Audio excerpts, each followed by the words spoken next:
the path to authoritarianism in this country right now is being built on the backs of immigrants. Eventually, they're going to come after all of us, and all of us will lose our rights and our liberties. What can those of us who are not being targeted do? We have to speak up for our democracy, because if we don't, it will be too late. Hi, everyone. We have scheduled a bonus episode of the show to bring you a very timely interview.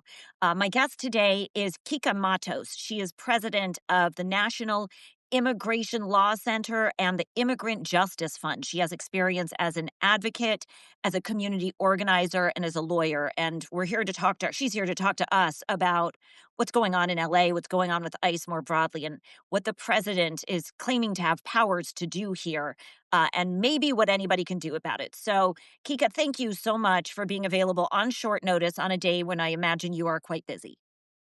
Thank you so much for having me, and I'm really glad that we're having this conversation. Me too. Before we get into the law and all these bigger topics that are technical, I wonder, as somebody who's worked in this space for a long time, if you would just share with us your emotional response to seeing what's happening in Los Angeles, to seeing what's happening with these careless and arbitrary deportations in our country. I'm trying to catch my breath here. I will start off by saying that I have been doing immigration work now for 2 decades, and I have never seen what is happening in this country ever before. People are disappearing on our streets. Randomly, people are being picked up. They're being taken to detention centers, some of them never to be seen or heard from again until they call their loved ones from another country saying, I have been deported. Their ICE has been terrorizing communities all over the country, including in my own community. Just last week, for example, a young man and his father were picked up by ICE. He is scheduled to graduate from high school this week. He will not be at his graduation because right now he's in a detention center in Texas. The level of lawlessness and unconstitutional actions that are taking place under this guise of uh, of you know taking care of this immigration issue is horrifying. And what I have been saying to people is that we should all be concerned, because I truly believe that the path to authoritarianism in this country right now is being built on the backs of immigrants. They are starting with immigrants, but they will not end with immigrants. Eventually, they're going to come after all of us. But right now, what we are seeing is this effort to try to round up thousands and thousands of people every day in our communities with no respect for their constitutional rights. Well, It's horrifying.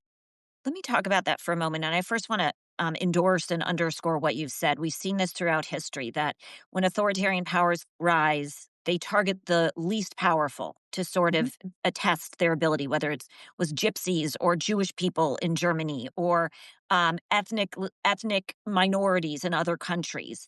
And you can argue that that's exactly what's happening here. It's a template that they could be used again.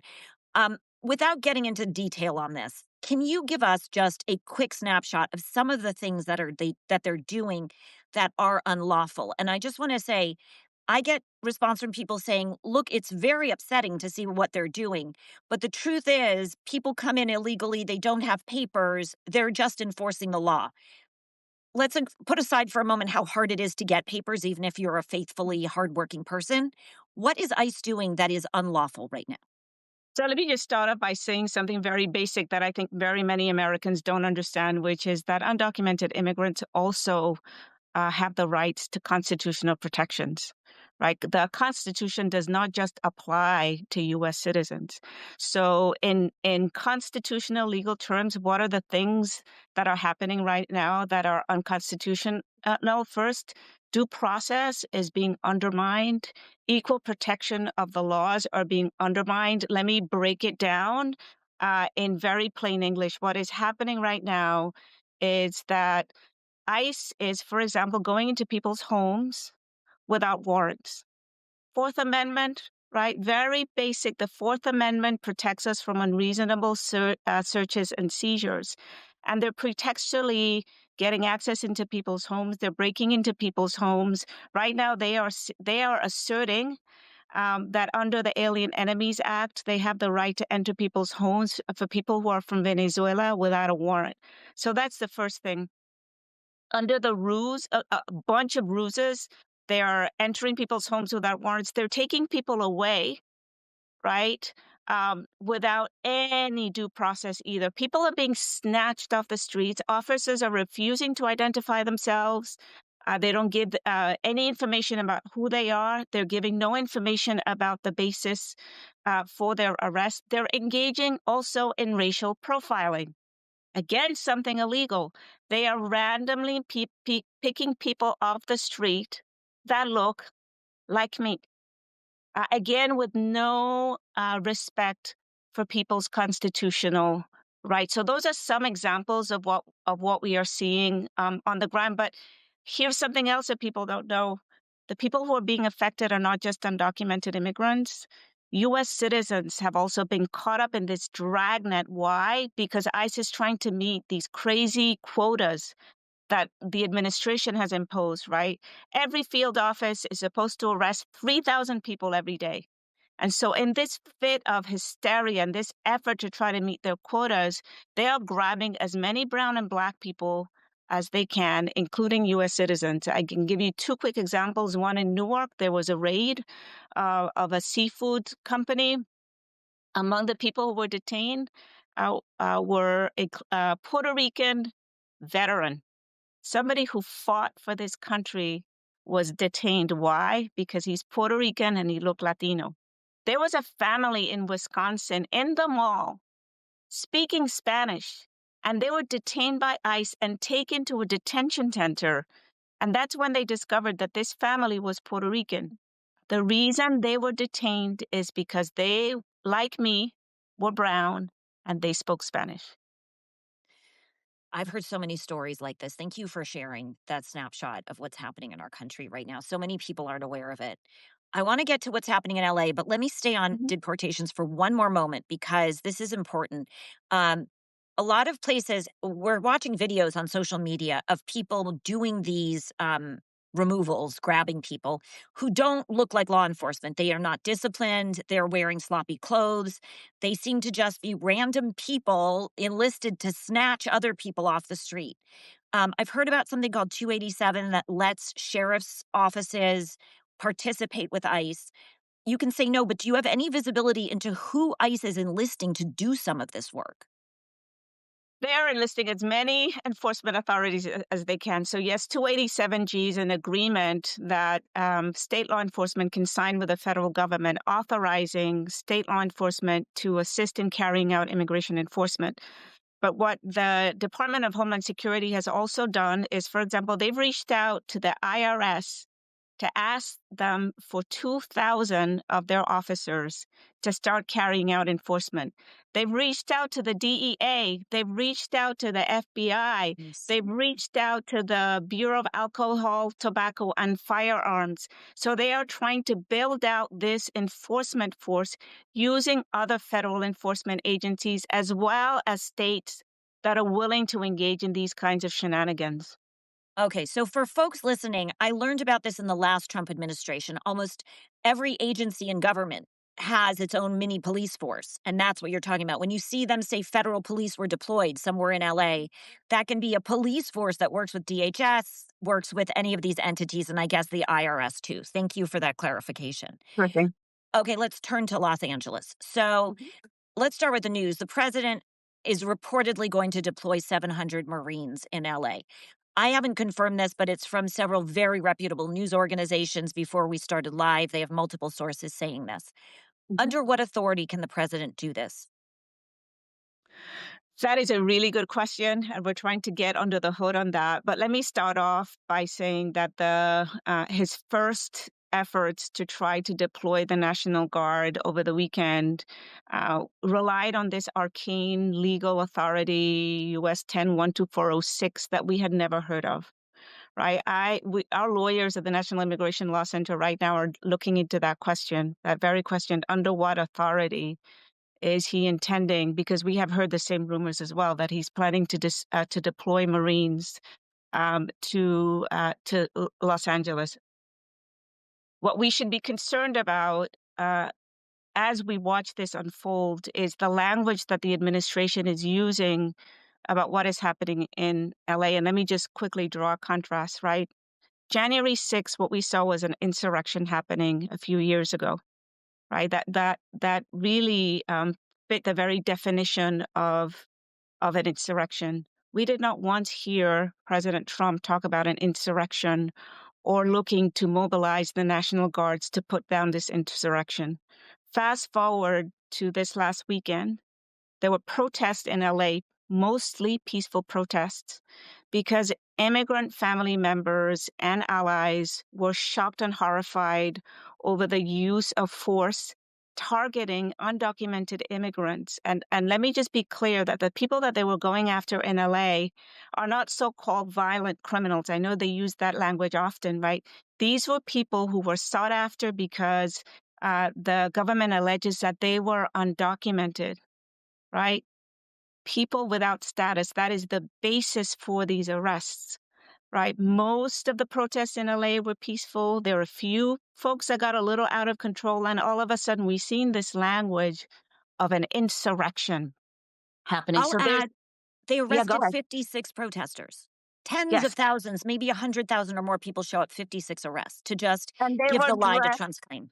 Yeah. yes, and they were dressed in military fatigues, which is something that activists in LA had also not seen. They were dressed like they were going to go after terrorists or in the middle of a terrible war, right? So I want to point out the hypocrisy first, but the other thing that I want to really point out to you, to share with you and to point out to the audience is that this language of insurrection is not accidental.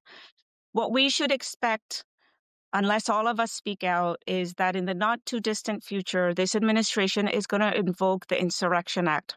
Why should we be concerned about that? Because the Insurrection Act will then authorize this administration to allow the military to begin to engage in civilian enforcement in our country, in our democracy. So I'm going to break it down for folks in this audience. That means that if you have neighbors who are immigrants, it may be entirely possible in the not too distant future that you will see military jeeps rolling up in your neighborhood, breaking down the doors of your neighbors to take them away. Why? Because they are suspected of being undocumented in this country. And that is where we are heading, and that's why we should all be concerned. Trump is, in fact, said that in his proclamation, or whatever you call it, a directive, when we didn't talk about this yet, but he federalized the California National Guard, and he federalized them against the wishes of the governor, invoking this thing you talked about, Armed Services, Article 10 or whatever. And in the language of that directive, it was not specific to California, apparently. And so Governor Right. Newsom said, "This now, if you let it happen in California, it could happen in any state." I'm curious, the governor of California, we're now talking about the deployment of National Guard in California already on the ground against the governor's will. The governor usually is the one who deploys these guardsmen. I think the last time a president did this was 1996 for the LA riots. Um, Question for you is, state of California is suing to the Supreme Court over this. What are the kind of legal arguments at play in this case, which is a states' rights versus federal rights issue? So my understanding, and I haven't seen the pleadings yet because they haven't been filed, but my understanding is that part of the argument that California is making is that this is a violation of the 10th Amendment, which really focuses on commandeering. And commandeering is a very simple premise that the federal government cannot compel the state or local government to implement or enforce federal laws or regulations. And so the state of California is asserting that that is exactly what happened. And I just want to point out, and I know this is a bit of a detail, but I want to really underscore the importance of this, which is that this is the first time since and I have it written here. This is the first time since 1965, right, that the National Guard has been deployed against the wishes Right. of a governor. Then, right, it was to enforce civil rights laws, right, in Selma. And now what we're finding is exactly the reverse is happening, right? In order to squash people's civil rights, we now have an administration that has chosen to ignore the wishes of the government of California and, in essence, um, tapped into their National Guard and sent them out to California to protect ICE. And that is an important point, which is they're not allowed to protect people. They're there to protect the ICE agents and the buildings, Yes. not the citizens. No. They're protecting those entities from the citizens, which is wild. And the order was very specific. It's to protect government property and personnel.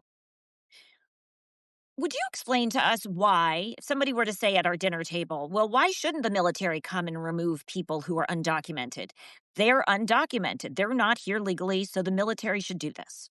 How would you have that discussion at the dinner table? That is so antithetical to any democracy. What I would say to that person at the dinner table is that they are endorsing a dictatorship, right? What do we see in dictatorships? We see military takeovers. We see the suspension of constitutions. We see the curtailment of people's civil rights. One of the things that is so sacred in our democracy, right, is that we have elected leaders by the people, for the people. So even if you feel some kind of way about undocumented immigrants, you should care enough about what's happening to think about this in the context of the need to protect our democracy. Because there will be no putting a genie back into this bottle if we continue to go down this path of authoritarianism. They are targeting immigrants right now, but as we have seen in other authoritarian regimes, and as you said, they will move on to other unpopular people, people who do not agree with this administration, and all of us will lose our rights and our liberties. And that should concern all of us. It doesn't matter who you vote for. It doesn't matter what your political orientation is. If we love this country and we love our democracy, we should care about it enough to be concerned about what's happening in our country right now. Can you tell us anything about the conditions in some of the detention centers? Do you know? Yeah. Yeah, no, I've been to some of these detention centers. They're pretty deplorable. You know, we call them detention centers. They're prisons, they're jails. People have very little mobility. They have very little liberties. The food, and then these are and private. Some of these private detention facilities. At the end of the day, they're all about making money. And so the budgets that they direct, for example, making sure that people are adequately fed or are adequately taken care of, is very low. Because at the end of the day, they're making money on the backs of immigrants. Now, what I understand from some colleagues in LA is that so the administration claims that there were only 44 people who were detained. Our allies tell us that it was closer to 80 people who were detained. And as I understand it, they were put in the basement of a detention center under very substandard conditions. We know also that some Customs and Border Patrol facilities, and we saw it under Trump 1.0, the conditions are terrible and there's a lot of overcrowding. And some people that were taken from the detention center in LA were then taken to other detention centers before they were deported. These are not places that anyone wants to spend any significant amount of time in. They're mostly really horrible and really depressing and very sad.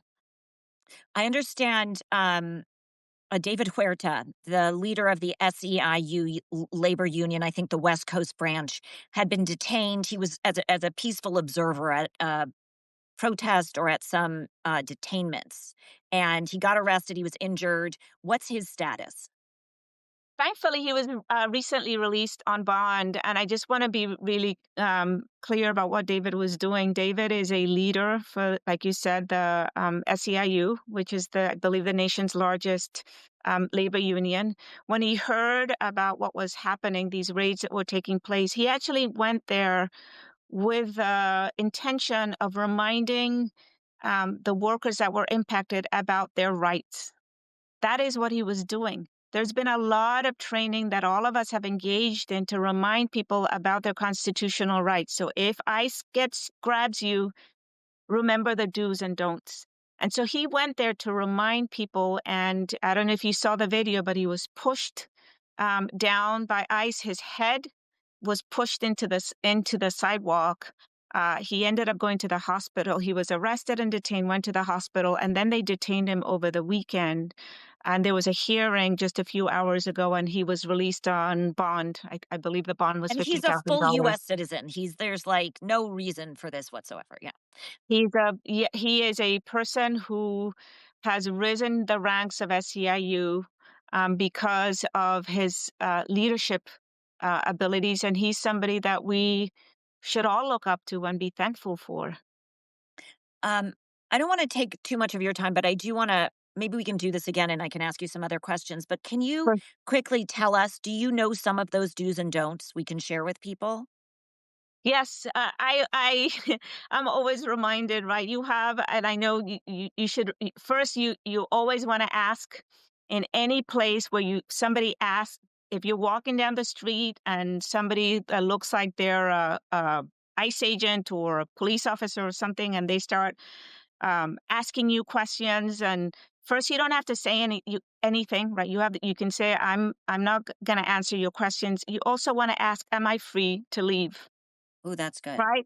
Because that indicates to the officer first that you know your rights, right? And unless you're being detained, you are free to leave. If ICE comes and knocks on your door, right, ask for a judicial warrant. Sometimes ICE will say, we're looking for so and so, and here's a warrant, right? And it's not a judicial warrant signed by a judge. What they're showing you is an administrative warrant, which is basically permission from an ICE officer to this person to be able to carry out their enforcement activity. If your name isn't there and it's not signed by a judge, you can say, I do not consent to let you into my house. Right. So our tendency, I think we get nervous. We're like, oh, let me let them in. Once you let an ICE officer into your home, all bets are off because you are consenting to them coming into your household. But you always want to remember that the less you say, the better off you are. Now, some people who are US citizens, right?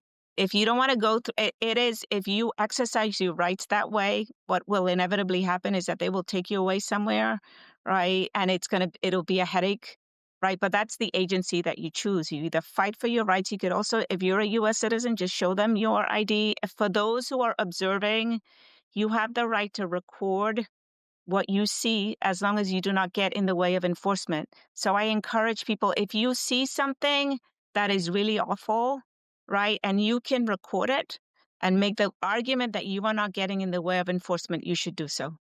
So if they say, stop that, you're in my way, just back off and keep Exactly. recording. Yes. And are you allowed to ask for their name and badge or anything like that? Absolutely. Absolutely. We have been doing Know Your Rights training, and we say the first thing you should ask is, what is your name? What is your badge number, and under what authority am I free to leave? And if they say no, then under what authority am I being arrested? And an observer can also ask that. They don't have to answer it maybe, but you could ask, right? Exactly. Yes. Okay. Um, I I would love to ask, is there any authority under which Trump could arrest Newsom? I mean, he's making things up, but within the limits of the existing law, not bending the law. He can't really, this is just a bluff. Well, Holman over the weekend was running his mouth on Fox News, saying how much he wanted to arrest the mayor of LA, uh, Karen Bass, and he was using language of obstruction of our officers, the whole notion that Impeding. Yeah. impeding, right, in the course of their carrying out the law enforcement activities, they engaged in activities that were obstructing the right of these officers to engage in enforcement. So that is entirely the train of thought and the line of thinking that they're engaging in. But given how they have rolled out all of these arcane laws to be able to facilitate authoritarianism, I am sure there are a bunch of lawyers who are right now on their computers trying to figure out ways that they can continue to destroy our democracy and intimidate and harass people, including governors. Okay, it's a lot. May I ask you, what can those of us who are not being targeted do in general? You want to make sure that you are reaching out to your member of Congress. By the way, this bill, the reconciliation bill, has $150 billion set aside for this kind of enforcement that we're seeing in LA. You want to also make sure that if you can, reach out to your immigrant neighbors, um, give them the red card. If you go on the computer, there are these little red cards that are about people's constitutional rights, right? Share it with them. Make sure that people in your community have access to those little red cards. For those who can volunteer, volunteer to run errands for immigrant families that are too afraid to go to the supermarket, Oh, how do right? we There's do people that? who Are there organizations their organizing that? organizations. Yes, so what you wanna do is go online and find an immigrant rights organization in your community and sign up. You can also join protests. There are a lot of protests happening, right now, and there are also people who are, offering to provide any help and support to immigrant families that have been impacted by enforcement. So there are very many ways for people to help, immigrants. And then the last thing I will say, right, we have to speak up for our democracy in whatever way we can right now. Because if we don't, right, it will be too late. And I think this administration is relying on us to be complicit and silent as they quickly try to erode our democracy. And people can support your work at the National Immigration Law Center. Immigration Law Center, yes, check out our website. We do a ton of work. Sign up, join us, support us. Everybody needs to, I beg people, I've been cajoling people, step it up and fight for our democracy because we need everybody now. Kica Matos, thank you so much for what you're doing and for spending your time with us today to explain this. I would love to do this again. I don't think this is story's going anywhere. I So, would love to be back. Thank you so much for right. inviting me. Thank you very much. We'll be in Take touch. care.